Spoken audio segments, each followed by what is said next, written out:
Assalamualaikum warahmatullahi wabarakatuh. Dan pada video ini kita akan mengisahkan tentang seorang wali dari kalangan perempuan.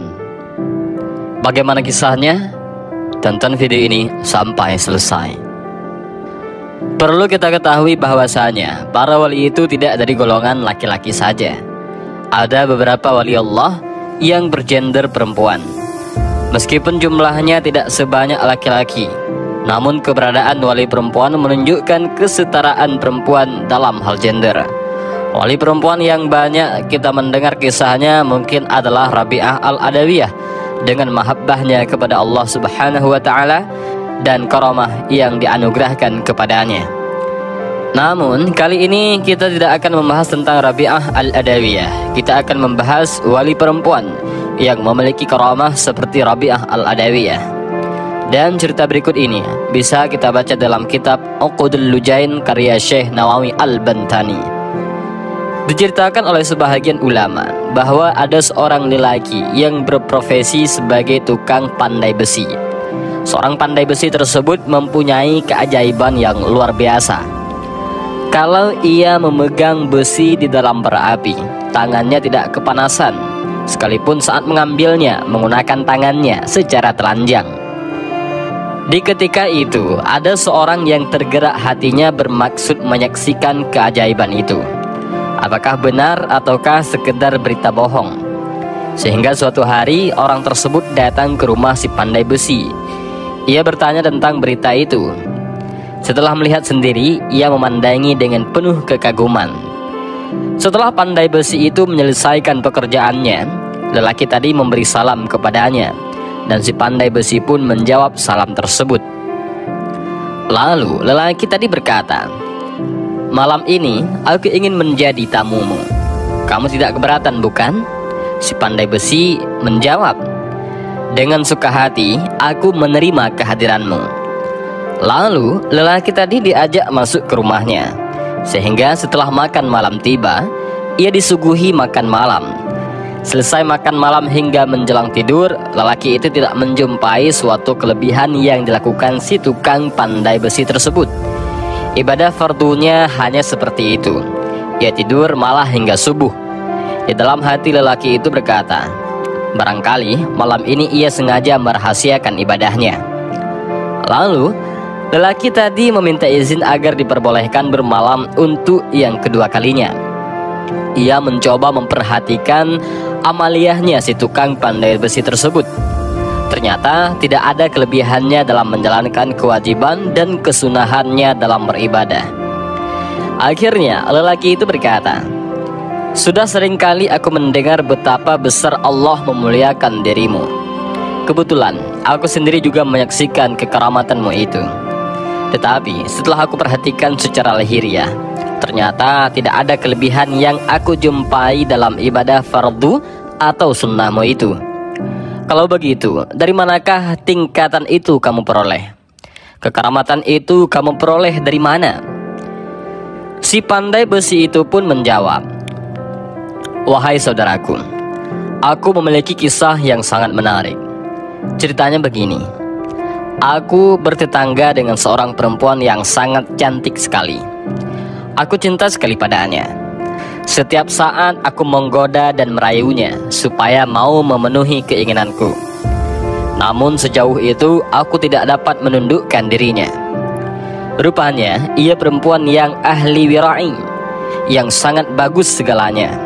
Dan dia adalah orang yang memagari dirinya dengan memelihara kehormatan diri. Bulan demi bulan berlalu dan terus bergulir hingga tibalah masa penceklik. Makanan sangat sulit diperoleh. Kelaparan merata di mana-mana. Namun suatu hari ketika aku sedang menikmati udara di rumah, tiba-tiba pintu rumah diketuk oleh seseorang. Aku keluar untuk melihat siapa yang datang.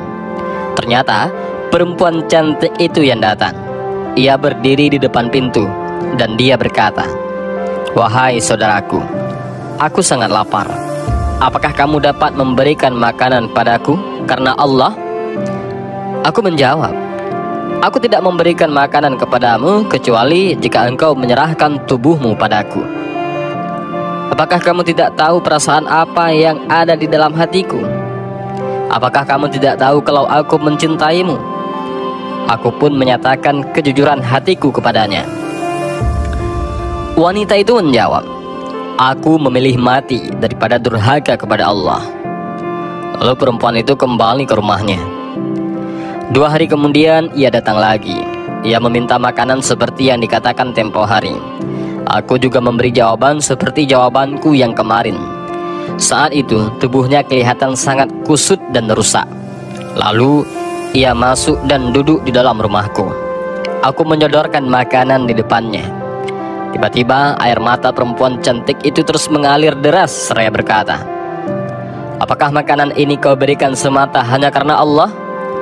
Aku menjawab, aku berikan makanan itu agar kau bersedia menyerahkan tubuhmu kepadaku. Ia pun bangkit dan meninggalkan makanan itu tanpa menjamahnya sedikit pun. Ia terus melangkah keluar rumah menuju rumahnya sendiri yang berada tidak jauh dari rumahku. 2 hari kemudian ia datang lagi. Ia mengetuk pintu sambil berdiri di depan pintu. Kulihat tubuhnya kian kurus kering. Suaranya terbata-bata. Punggungnya membungkuk karena menahan rasa lapar. Ia berkata, aku telah merasa kesulitan untuk mencari makanan, dan aku tak sanggup lagi untuk berjalan jauh untuk mencari makanan kecuali kepada Tuhan. Apakah Tuhan punya makanan yang bisa diberikan kepadaku ikhlas karena Allah? Ya, tentu ada, kalau kamu bersedia menyerahkan dirimu kepadaku. Aku pun menjawab demikian. Ia kemudian menundukkan wajah beberapa saat. Ia masuk dan duduk dalam rumahku. Saat itu, aku benar-benar tidak mempunyai makanan yang dapat kuberikan untuknya. Maka, aku segera menghidupkan api untuk memasak makanan untuknya. Setelah masak dan makanan kuletakkan di depannya, tiba-tiba aku tersadar memperoleh petunjuk dari Allah Subhanahu wa Ta'ala. Dalam hati aku berkata, sungguh rusak sekali diriku ini. Sesungguhnya perempuan ini termasuk orang yang diberi akal sedikit dan begitu pula ketaatannya kepada agamanya. Dia tidak memakan yang bukan miliknya. Dia berulang kali datang di rumahku karena kelaparan, tetapi diriku tidak mau menghentikan perbuatan maksiat kepada Allah Ta'ala. Aku lalu berdoa, ya Allah, aku bertobat kepadamu dari perbuatan dosa yang kulakukan. Aku tidak akan mendekati wanita itu selamanya. Lalu aku dekati dia yang masih terpaku di depan makanan, dan aku berkata, sekarang makanlah. Kamu tidak perlu khawatir bahwa aku akan meminta persyaratan itu. Makanan ini aku hanya berikan karena Allah Subhanahu wa Ta'ala. Begitu mendengar ucapanku itu, ia mengangkat wajahnya ke langit seraya berucap, wahai Allah, jika ucapannya itu benar, hindarkanlah dirinya dari api di dunia dan api di akhirat. Lalu perempuan cantik itu kubiarkan menyantap makanannya. Aku sendiri berkemas dari hadapannya untuk memadamkan api. Tanpa sengaja, sebuah bara api jatuh mengenai kakiku. Tetapi aku tidak merasa panas dan api itu tidak membakar kulitku. Lalu aku kembali lagi menjumpainya dengan penuh kegembiraan. Aku berkata kepada wanita itu, bergembiralah kamu, sesungguhnya Allah telah mengabulkan doamu. Wanita tersebut seketika itu langsung melempar suapan makanan dari tangannya, kemudian bersujud syukur kepada Allah dan berdoa, ya Allah, Engkau telah berkenan memperlihatkan kepadaku apa yang menjadi maksudku kepada lelaki itu. Semoga Engkau berkenan mencabut nyawaku saat ini. Maka Allah pun mencabutnya, sedangkan ia dalam keadaan bersujud. Dan itulah sedikit cerita tentang wali Allah yang sebelumnya ingin berzina, namun justru karena mendapatkan doa dari perempuan yang memiliki karamah karena takut pada Allah dengan sungguh-sungguh, akhirnya lelaki ini diangkat menjadi wali Allah dengan sebuah karamah yang luar biasa. Ada sebuah kisah lain tentang seorang wali yang juga dari kalangan wanita. Kisah ini juga tentang kisah perempuan yang memiliki karamah, dan kisah ini disampaikan oleh Imam Nawawi Al-Bantani.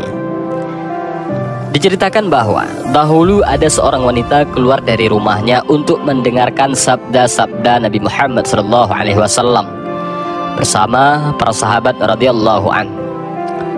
Lalu ada seorang lelaki muda yang melihat wanita itu berjalan di jalanan seraya berkata, "Wahai wanita mulia, mau kemana kamu?" Perempuan itu menjawab, "Tujuanku menjumpai Nabi Muhammad SAW untuk duduk di sisinya dan aku akan mendengarkan sabdanya yang mulia." Lelaki muda itu lalu bertanya kepadanya, "Apakah engkau mencintai Nabi?" "Benar, aku mencintainya." Pemuda itu pun berkata lagi, "Demi hak mencintai Nabi Muhammad bagimu, bukalah tutup mukamu agar aku melihat wajahmu." Setelah pemuda itu menjumpainya dengan cintanya kepada Nabi Muhammad, wanita itu terpaksa membuka tutup mukanya hingga lelaki muda itu melihat wajahnya. Lalu wanita itu pun kembali pulang dan mengadukan kepada suaminya tentang kejadiannya dengan seorang pemuda. Setelah suaminya mendengar, pikirannya jadi berubah dan berkata di dalam hatinya, "Aku harus melihat benar atau tidak istriku ini. Biar puas hatiku, dia pasti akan kutes." Kemudian suaminya menyalakan api tungku untuk membakar roti. Lalu ditunggu sampai api itu benar-benar menyala dan suaminya berkata kepada istrinya, "Demi hak Nabi Muhammad SAW, masuklah kamu pada tungku api itu." Setelah suaminya menjumpai dengan hak Nabi Muhammad SAW, sang istri itu seketika melemparkan dirinya pada tungku api itu. Ia menganggap remeh nyawanya karena benar-benar cinta kepada Nabi Muhammad SAW. Maka ketika suaminya melihat istrinya jatuh di tungku api dan tenggelam di dalamnya, suaminya benar-benar merasa susah dan percaya kalau ucapan istrinya itu benar. Kemudian suaminya datang menghadap Rasulullah Muhammad SAW. Lalu beliau bersabda, "Kembalilah kamu dan bukalah tungku api itu." Ketika tungku dibuka sambil menyingkirkan apinya, ternyata wanita itu benar-benar selamat. Tubuhnya basah dengan keringat bagaikan keluar dari pemandian air panas. Dari kedua kisah ini kita bisa mengambil pelajaran bahwa wanita yang wara ataupun yang wira'i dan memiliki rasa cinta yang sungguh kepada Allah Subhanahu wa Ta'ala dan Rasulnya akan ditinggikan derajatnya dan dikabulkan doanya, serta memiliki karamah sebagai waliullah. Sungguh alangkah eloknya jika akhlak-akhlak tersebut masih dipertahankan sampai zaman sekarang. Justru wanita zaman sekarang banyak yang bersolek dan melakukan hal-hal yang haram dan hampir tidak memiliki rasa malu. Wanita-wanita sekarang berjalan dengan bergaya lenggak-lenggok seperti yang dikemukakan oleh Imam Mujahid dan Qatadah dalam menjelaskan pengertian tabarruj. Mereka secara terang-terangan berjalan di hadapan para lelaki di pasar-pasar dan di masjid-masjid, terutama di siang hari. Di malam hari mereka mendekati tempat-tempat yang terang untuk memperlihatkan perhiasannya pada orang banyak. Sementara ulama berkata, kalau wanita telah melakukan 3 perkara ini, maka ia disebut dengan qohbah. Artinya wanita ini fasik dan pezina. Ketiga perkara itu adalah: yang pertama, keluar di siang hari dengan bersolek menampakkan perhiasan dan kecantikannya, serta berjalan di antara para lelaki yang tujuannya memang untuk menarik lawan jenis untuk melakukan hal-hal yang diharamkan. Yang kedua, memandangnya wanita kepada lelaki lain tanpa ada perlu, semisal transaksi atau berobat dan lain-lain. Yang ketiga, mengeraskan suaranya hingga terdengar lelaki lain, sekalipun ia terlihat sebagai wanita yang solehah, salat malam setiap hari, hafal Quran, tetapi dia tidak menyerupakan dirinya dengan wanita buruk, khabisah, maka dia pun juga ikut buruk. Karena Nabi bersabda, siapa yang menyerupai suatu kaum, maka termasuk golongan mereka. Maksudnya, orang yang menyerupai suatu kaum dalam pakaian dan perbuatannya, maka dia termasuk golongan mereka itu. Jadi siapa saja yang menyerupai orang-orang soleh, maka ia dimuliakan seperti dimuliakannya orang-orang soleh. Siapa yang menyerupai orang-orang fasik, maka tidak perlu dimuliakan. Hadis itu diriwayatkan oleh Ibnu Ruslan dan Abu Daud dari Ibnu Umar dan Imam Tabrani dari Hudzaifah. Dan itulah sedikit kisah tentang wali Allah dari kalangan perempuan. Dan dari kisah ini kita bisa mengambil beberapa pelajaran dan hikmah Juga mudah-mudahan kisah ini bisa bermanfaat bagi kita semua. Amin ya rabbal alamin. Allahu a'lam bishawab. Assalamualaikum warahmatullahi wabarakatuh.